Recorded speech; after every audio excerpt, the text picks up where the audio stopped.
Ameliyatı yaşaş uncholat ters emas. Odam nimani izlasa, shuni topadi. Mana shundoq atdi. Biroq bizning yushun engimizdagi ba'zi hissiy aslimlar tufayli bizning miyamiz nimani izlash to'g'rilik qoldi desa, to'xtamay yaxshi ko'rilishning isbotini izlashga to'g'rilik qoldi. Yaxshi ko'rilishning isbotini. Masalan, yaxshi baho, hurmat, rahmat, maqtilish va itrof izlaydiganlar qoldi.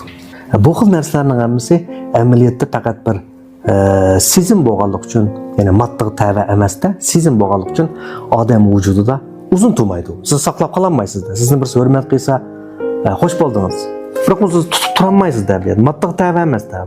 Bu vujud. Bu degan bir sezimda u. Endi qanday qilsiz? Sizni doim hurmat qilib turish kerakda. Doim sizni maqtab turish kerak, doim bir sizni yaxshi ko'rib turish kerak. Bo'lmasa, u sizning yo'qsiz. U sizning yo'qotgan aman sizda ig'ir darajada mavjudsizlik shakllandi degan. Shu odamlar to'xtamay shu narsani izlaydigan bir ichinish ahvolga tushib qoldi degan.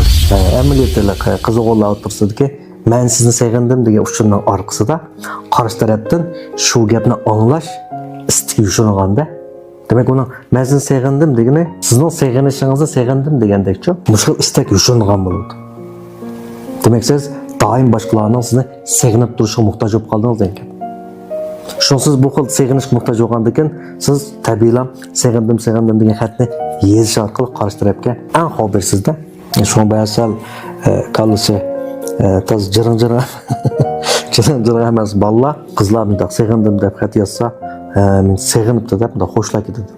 Amaliyotda yozgani nima esa qarshi tarafning shu gapni nima onunğa qaytırıp yezishini umid qilganda, natijada odam intan kuchli bir xil neyxov bo'lib qolmasdan yana qayta hissiy aslimlarini tepib azoblanadigan gap.